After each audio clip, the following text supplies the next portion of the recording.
이번 시간은 베드로서 두 번째로서 그리스도의 재림에 대한 확신이라는 제목으로 말씀을 나누고자 합니다. 우리가 베드로 전서 후서를 총 5번에 걸쳐서 나눴는데요. 이제 그 마지막 순서로서 3장 그리스도의 재림에 대한 확신이라는 제목으로 말씀을 나누고자 합니다. 오늘 본문은 베드로서 3장 8절, 9절, 10절을 자막을 보면서 함께 읽도록 하겠습니다.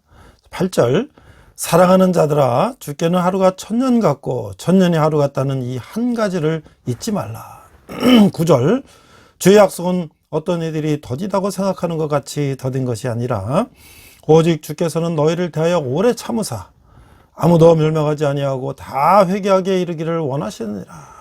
10절, 그러나 주의 날이 도둑같이 오리니 그 날에는 하늘이 큰 소리로 떠나가고 물질이 뜨거운 불에 풀어지고 땅과 그 중에 있는 모든 일이 드러나리로다 라고 말씀하고 계십니다.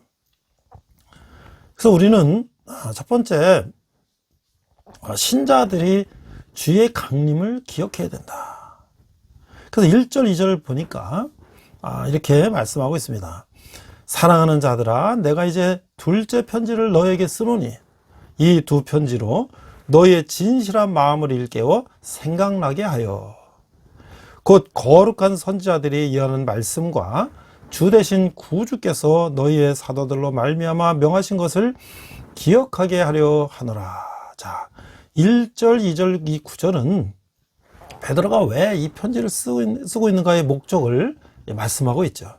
근데 그것은 진실한 마음, 곧 주를 바라는 순수한 마음을 일깨우고 선지자의 예언과 그리스도의 명령을 기억하게 하려 하는 것이라는 거예요. 그래서 이 세상 많은 사람들이 주의 강림을 조롱하고 있다. 이것을 이제 말씀하고 있는데요. 3절, 먼저 이것을 알지니 말세에 조롱하는 자들이 와서 자기의 정욕을 따라 행하며 조롱하여. 자, 말세에 조롱하는 자들은 누군가? 이 성도가 가장 경계해야 할 것은 그리스도의 재림을 부인하는 자로서 자기의 정욕을 쫓아 행하는 사람이다. 말세가 없다는 거죠. 그러니까 이 세상은 끝나는 거니까 여기서 마음껏 즐기고 살아야 된다. 그들은 하나님이 인간 역사에 개입하시는 것을 부인하고 우주 만물은 태고부터 일정한 법칙에 의해 진행되어 왔고 앞으로도 그럴 것이다 라고 생각하고 믿고 있는 것이죠. 자, 그래서 4절, 5절, 6절, 7절을 보니까 이르되 주께서 강림하신다는 약속이 어디 있느냐? 조상들이 잔으로부터 만물이 서로 창조될 때와 같이 그냥 있다 하니 5절, 이는 하늘이 옛적부터 있는 것과 땅이 물에서 나와 물로 성립된 것도 하나님의 말씀으로 된 것을 그들이 일부러 잊으려 함이로다. 6절, 이로 말미암아 그때의 세상은 물이 넘침으로 멸망하였으되 7절, 이제 하늘과 땅은 그 동일한 말씀으로 불사르기 위하여 보호하신 바 되어 경건하지 아니한 사람들의 심판과 멸망의 날까지 보존하여 두신 것이니라. 자, 이게 무슨 말씀이에요? 우리가 다 읽어보니까 무슨 말씀인지 우리가 이해 가는데 3장, 4장, 5장, 6, 7절 말씀은 심판과 멸망의 날에 노아 시대에는 세상이 물로 멸망을 당했죠. 그래서 물이 넘침으로 멸망하였지만 이제는 불로 세상을 심판받을 것이다. 이제 하늘과 땅은 그 동일한 말씀으로 불사르게 보호되셨다. 그래서 하나님을 거역하고 그리스도의 재림과 그 심판을 부정하는 자들이 아직 살아있는 것은 하나님이 오래 참음으로 멸망의 날까지 보존해 두신 것이기 때문이다. 그러니까 그들을 하나님께서 참고 기다리고 계신다라고 하는 건 말씀이죠. 그래서 3장 8절에 9절 보니까 하나님은 주의 강림을 보증해 주셨다. 8절, 사랑하는 자들아 주께는 하루가 천년 같고 천년이 하루 같다는 이 한 가지를 잊지 말라. 9절, 주의 약속은 어떤 이들이 더디다고 생각하는 것 같이 더딘 것이 아니라 오직 주께서는 너희를 대하여 오래 참으사 아무도 멸망하지 아니하고 다 회개에 이르기를 원하시니라. 그러니까 죽게는 하루가 천년 같고 천년이 하루 같다. 영원하신 하나님은 인간과 달리 공간과 시간을 초월하신다는 것이죠. 과거와 미래가 없고 언제나 현재라고 하는 것이에요. 따라서 인간에게는 영원하다고 생각되는 것이 일순간이 될 수 있고 또한 일순간이 영원도 될 수 있다고 하는 것이죠. 그러므로 주의 재림이 지연되는 것 같지만 이 사실에 비춰볼 때 지연되는 것이 아니라 인간들을 위하여 참고 기다리신다는 것이에요. 그것은 인간들이 회개하여 마지막 날에 모두 구원받기를 바라는 것이 하나님의 뜻이기 때문이다. 자, 우리가 이 종말론을 하면 많은 이 종말론의 이단들이 이제 개입되어 있죠. 왜 그러냐면 이 세상 사람들이 종말이 온다고 하면 굉장히 두려움이 있죠. 이단들은 이걸 통해서 두려움을 주고 그걸 믿기로 해서 순진한 성도들과 순진한 사람들을 자기 이단에 끌어들이는 것이죠. 자, 1990년대에 이 종말론으로 세상을 떠들썩했던 다미선교라는 게 있었는데요. 아마 오래전부터 신앙생활 하신 분들은 이 다미선교에 대해서 들어보셨고, 그러나 젊은 사람들은 아마 이게 무슨 얘기인가, 뭐 들어보긴 들어봤는데 무슨 얘기인가 잘 모를 수 있을 거예요. 제가 이제 자료를 찾아보니까 이 다미선교의 시한부 종말론 사건이라는 게 있었는데, 이게 1992년, 그러니까 지금부터 한 30년 전에 10월 28일에 세계가 종말하면서 휴거, 그러니까 이 예수님이 세상에 오면 신도들이 하늘로 들림받는 일이 일어날 것이라는 이 종말론을 주장하여 기독교에 파란을 일으킨 사건이다. 자, 근데 우리가 성경을 조금만 읽어보면 그때는 아무도 모른다. 도적같이 오실 수 있다. 그러니까 도적이 누구네 집에 훔쳐간다고 예고가 가는 거 아니잖아요. 예수님이 언제 오신다 말씀하지 않고 오신다 말이죠.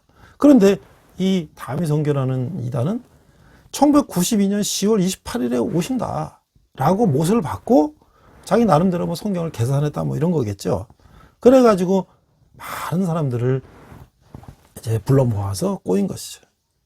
자, 이 휴거라는 이 말은 이 이장님이라고 하는 사람이 1978년에 이제 그 책을 갖다가 이제 예수 재림 소설이라는 책을 번역해서 이제 그걸 이제 만들어내 가지고 휴거라는 말은 성경에 있죠. 근데 그것을 이제 만들어 가지고 책을 하나 냈는데 1987년에 다가올 미래를 대비하라. 그래서 이게 다가올 미래, 그래서 다미선교라고 하는 것이에요. 그래서 시한부 종말론을 적극 주장하기 시작해서 자, 1992년 10월 28일 24시에 휴거 현상이 일어나고 그 7년 후에 종말이 온다라고 주장하면서 이제 87년부터 5년 동안 계속 이제 그걸 주장을 했던 것이죠. 그러니까 거기에 이제 완전히 빠진 사람들은 종말론의 세뇌되어서 학업이나 생업을 그만두고 재산을 교회에다 바치고 이런 식으로 이제 많은 사람들이 이제 거기에 현혹이 됐다는 것이죠. 어떤 철도 공무원은 그 시한부 종말론 테이프를 열차에서 틀다가 이제 해고되기도 하고, 또 거기에 그치지 않고 그 퇴직금을 갖다가 전부 다 그 종말론 교회에다 바치기도 하고, 두 자녀를 데리고 잠적해 버리기도 하고, 뭐 주부가 이제 중학교 1학년 아이를 데리고 뭐 가출하기도 하고, 또 어떤 사람은 부동산을 뭐 매각해서 교회 갖다 바치고, 뭐 이런 일들이 여러 곳에서 일어났다고 하는 것이죠. 또 어떤 여고생은 부모가 종말론 교회에 나가지 못하게 했던 이유로 음독 자살하게 됐다. 뭐 이런 일들이 전국에서 일어났다고 하는 것이죠. 그래서 이제 1992년 9월 24일에 서울 지방경찰청 강력부가 이 이장님을 사기 및 외환관리법 위반으로 구속하고, 또 이장님이 신도 4명으로부터 6억 5천만 원을 갈취하고 또 개인적으로 뭐 수십억을 쓴 장부를 입수했다는 거예요. 그래서 예, 많은 성도들이 이 10월 28일까지 자기 생활비를 뺀 전 재산을 헌납했다고 그렇게 밝히기도 했어요. 자, 그런데 이 신도들은 자발적으로 헌납했다고 주장하지만 이장님이 1993년 5월 20일 만기되는 환매채를 사던 것이다. 그러니까 자기는 그걸 가지고 또 딴 데다 투자를 했다는 거야. 그러니까 종말이 됐는데 그 후에 뭘 또 투자를 해요. 그러니까 이게 거의 사기에 준하는 것이다. 사기나 다름없다는 것이죠. 결국 그 이장님의 가택을 수사해 보니까 그러니까 수많은 돈과 달러와 이런 것들이 있어서 다 몰수를 했다는 거예요. 자, 그런데 이 사건이 얼마나 그 당시 이슈가 됐는지 CNN에서도 와서도 이걸 취재하고 할 정도로 전 세계적으로 상당히 문제가 됐던 사건이었는데, 이제 그 후에 이 사건이 이제 아무 일도 없는 것으로 끝난 후에 그 신도들의 반응을 취재해 보니까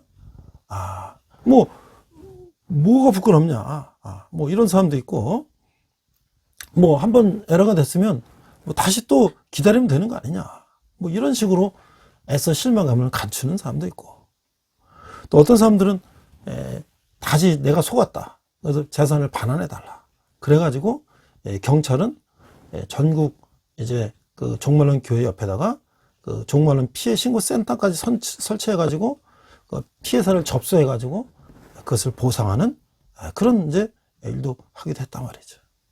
자, 그래서 이걸 보니까 교계에서는 이렇게 이제 분석을 했어요. 그동안 기독교가 너무 귀족화되고 세속화되어서 돈 없고 지위가 낮은 사람들이 발붙이고 위로를 받기가 어렵게 된 것에서 이 시한부 종말론 사건이 원인을 찾았다. 그러니까 교회가 너무 부자, 이게 또 너무 이렇게 세상적으로 가니까 없는 사람들이 거기에 그냥 빨려 들어가는 이런 문제가 생겼다라고 이야기를 하고 있는 것이죠. 결국은 이제 이 이장님은 결국 형을 받고 구치소에서 이제 감옥생활을 하는 그런 결과를 얻게 되었죠. 자, 우리가 이 베드로는 주의 강림을 어떻게 기록했을까요? 어느 몇 날 며칠 나온다고 그랬을까요? 베드로서 3장 10절을 보니까 그러나 주의 날이 도둑같이 오리니 그 날에는 하늘이 큰 소리로 떠나가고 물질이 뜨거운 불에 풀어지고 땅과 그 중에 있는 모든 일이 드러나리로다. 그러니까 도둑같이라는 게 뭐예요? 하나님은 자비로우셔서 오래 참으신다. 그러나 결코 영원히 참고 기다리는 것은 아니라고 하는 것이죠. 여기서 주의 날이 도둑같이 오라는 것은 예고 없이 돌연히 오신다. 자, 이 구절은 초대교회에서의 그 가르침을 말하고 있는 거예요. 예수님이 도적같이 다시 오리라고 말씀하셨고, 이거 마태복음 24장 24절 34절 말씀이 있는 것이죠. 성경이 다른 곳에서도 주의 이름이 갑자기 이루어질 것이라고 예고하고 있어요. 누가복음 12장 40절에도 기록되어 있죠. 또한 하늘이 큰 소리로 떠나가고 주님이 재림하는 날에는 새하늘과 새 땅이 드러나고 이 천체의 변화가 일어날 것이다.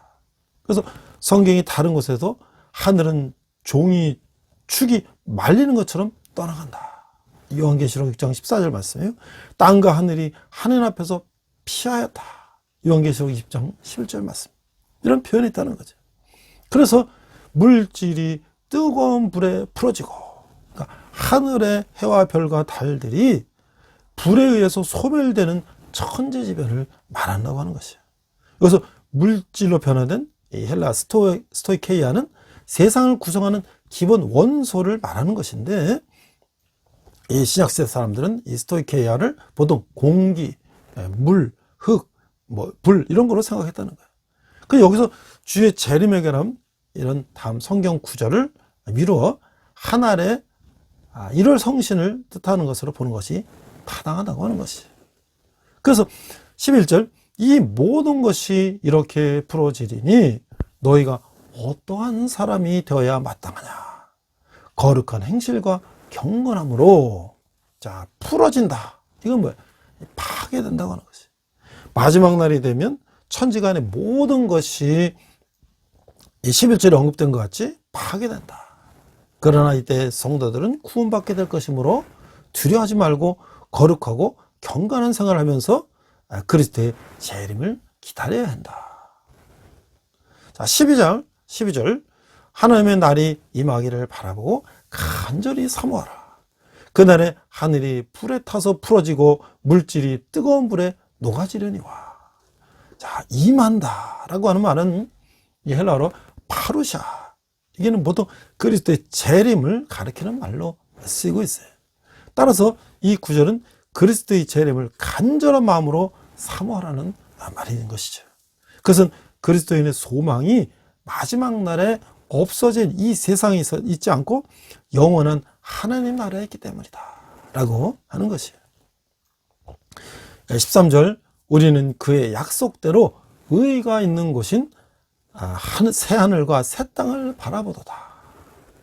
그러니까 하나님을 믿는 성도는 하나님의 의에 거한다. 하나님의 의가 완전히 이루어지는 것은 새하늘과 새 땅이라고 하는 것이에요.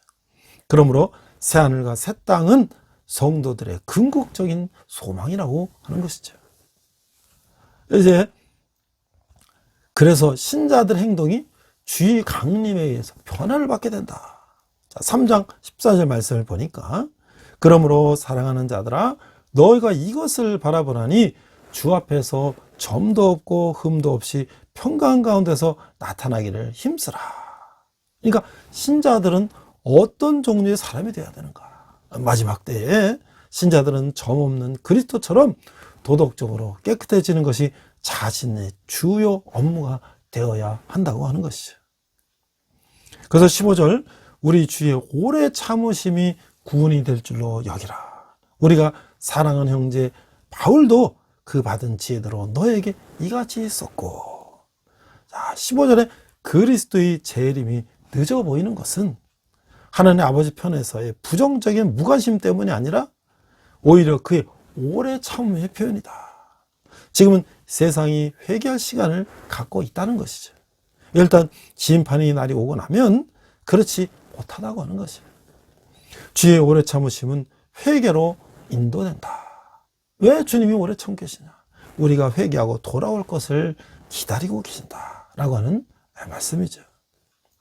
16절 또 그 모든 편지에도 이런 일에 관하여 말씀하였으되 그 중에 알기 어려운 것이 들어있으니 무식한 자들과 굳세지 못한 자들이 다른 성경과 같이 그것도 억지로 풀다가 스스로 멸망에 이르느니라. 그 앞에서 그런 다미성교 같은 그 이단들이 있어서 성경을 자신의 목적에 맞추어서 왜곡하는 행위는 하나님의 심판을 만나게 되는데 이 경우에는 무식하고 굳세지 못한 자들이 스스로 멸망의 형태로 심판을 받게 된다는 것이죠. 신자들은 모든 성경을 온전히 이해하지 못할지는 모릅니다. 그러나 성경의 명백한 의미를 절대로 왜곡해서는 안 된다고 하는 것이죠. 우리가 종말을 얘기하는데 여러 가지로 이제 이 세상에서 어떻게 살아야 될까를 강조하는 그런 책도 있고 또 그런 영화도 있고 뭐 그런 여러 가지 이야기들이 있는데 저도 이제 리더십 공부를 하면서 또 하나 예로 제가 이제 들었던 죽은 시인의 사회라고 하는 까르페 디엠, 이게 이제 그 현실에 충실하라 뭐 이런 이제 얘기가 되겠죠. 자, 이 영화를 보면서 그때 상당히 저 나름대로도 많은 의미를 갖고 있었는데요. 자, 제가 한두 가지 이 영화와 오늘 우리가 사도 베드로가 말하는 종말에 대해서 비교를 하면서 생각을 좀 해보고자 해요. 영화 이 죽은 시인의 사라는 책을 영화한 이 영화는 어떤 이제 아주 보수적인 남학생들의 이제 그런 어떤 전통적인 학교, 이런 학교에서 새로 선생님이 이제 부임해 오는 거예요. 그래서 그 선생님은 그 학교 출신인데 틀에 박히고 힘든 강의에 지쳐있는 학생들에게 특별한 존재로서 그들에게 이제 새로운 사고의 전환을 가르친다는 거예요. 그래서 거기 이제 라틴어서 까르페 디엠, 그래서 까르페 디엠. 현재를 즐겨라. 너의 인생을 특별하게 만들어라. 이런 이제 강조를 하면서 이 사립학교, 아주 귀족학교, 여기서 아주 귀족들이 자제를 보내가지고 그들이 법률가나 의사나 이제 이런 거를 만들기 위해서 그들을 아주 체계적으로 이제 공부해야지 몰두하게 하는 그런 학교죠. 그러니까 이제 그 자녀들은 거기에 들어가서 부모의 어떤 희망과 또 본인들의 어떤 희망을 해서 본인들이 사회에 이제 어떤 위치적인 인물이 되기 위해서 공부하는 것이죠. 어떻게 보면 전통적인 모더니즘의 형태라고 할 수 있겠어요. 이게 전통과 규율과 체계와 이런 걸 갖춰가는 그런 아주 전통적인 학교에 그 학교 출신인 이제 키팅 선생이라는 로빈 윌리엄스 선생이 이제 배우가 이제 분했죠. 그래서 나와서 그 학생들에게 이 전통적인 이런 사고방식을 바꾸고 너희들이 현재를 즐겨라. 아마 저는 이것이 하나의 이제 포스트 모더니즘의 하나의 새로운 방식이 아닐까 생각이 들어요. 그러니까 모더니즘은 전통적인 사고방식을 벗어나서 새로운 너희들이 원하는 너희들이 하고자 하는 것을 너희들이 스스로 선택하고 스스로 즐겨라.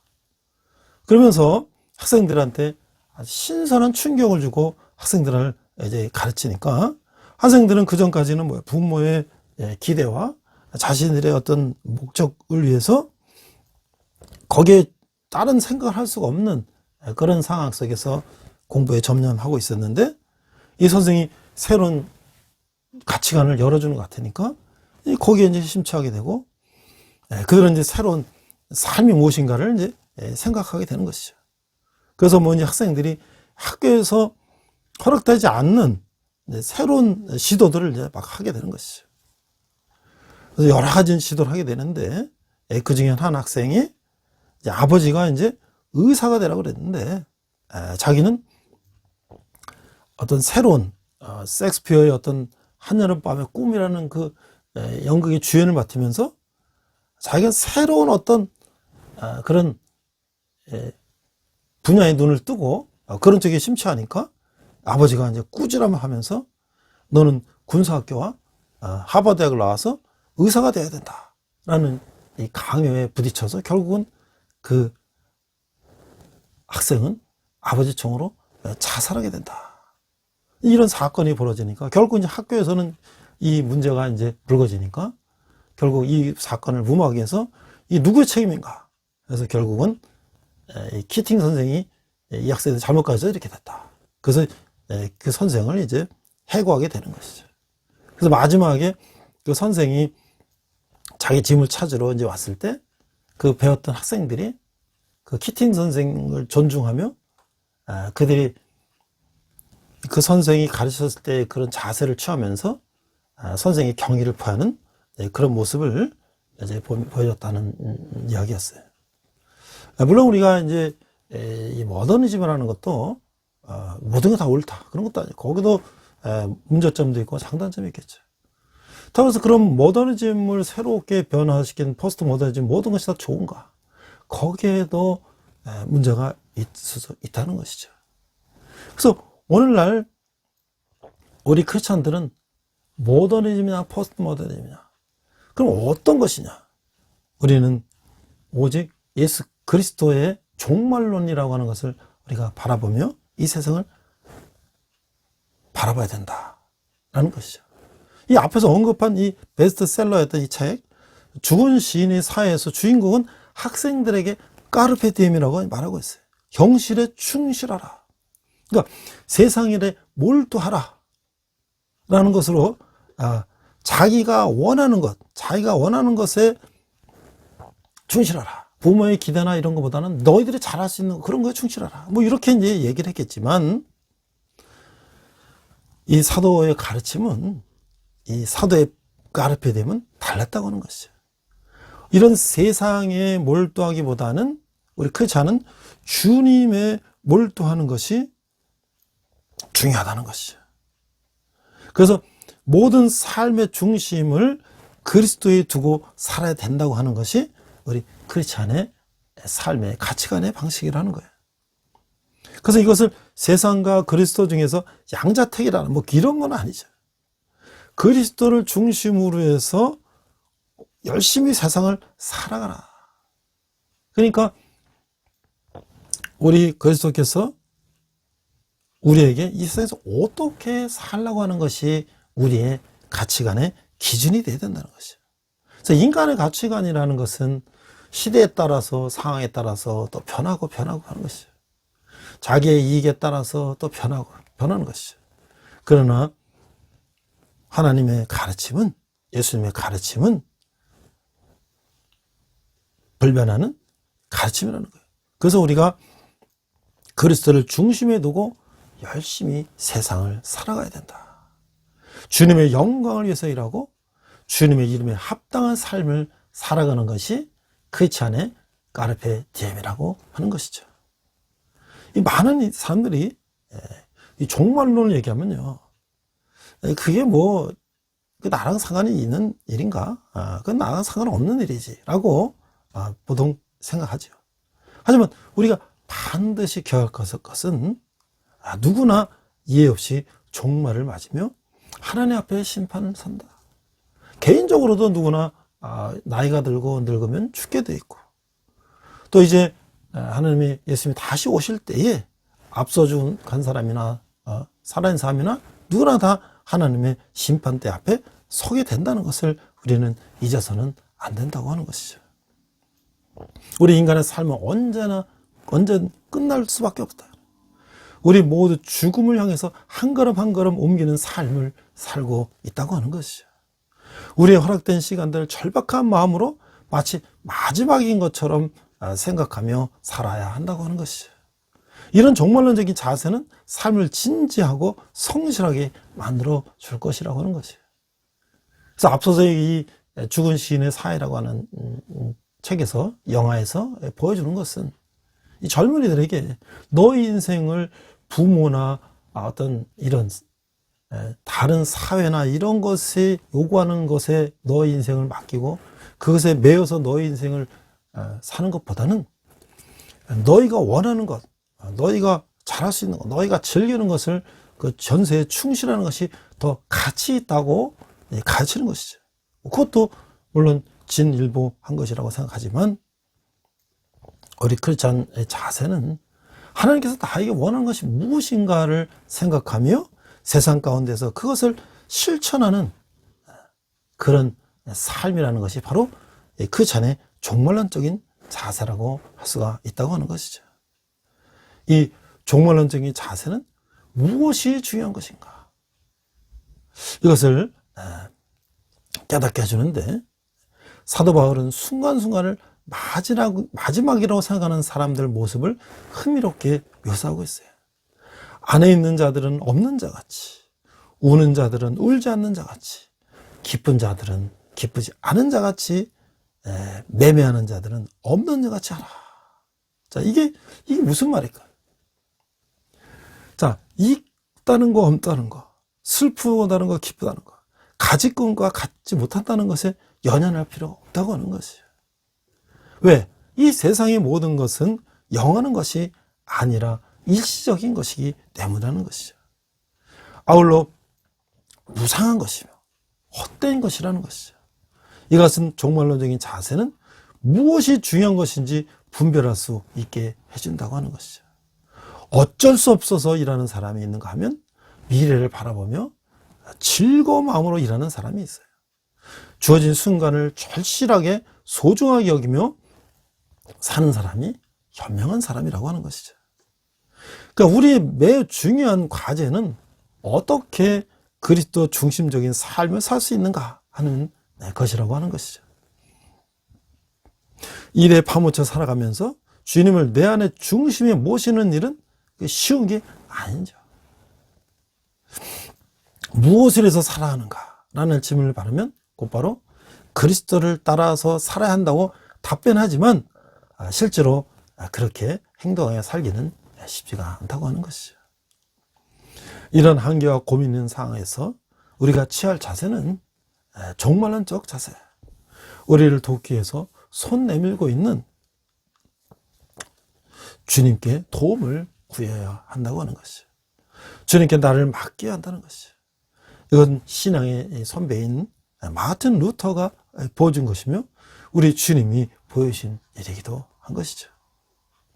아버지여 나를 당신께 맡기나이다 라고 말해야 한다고 하는 것이죠. 모든 지각에 뛰어난 하나님의 평강이 우리 예수 그리스도 안에서 우리 마음과 생각을 지켜야 한다는 것이죠.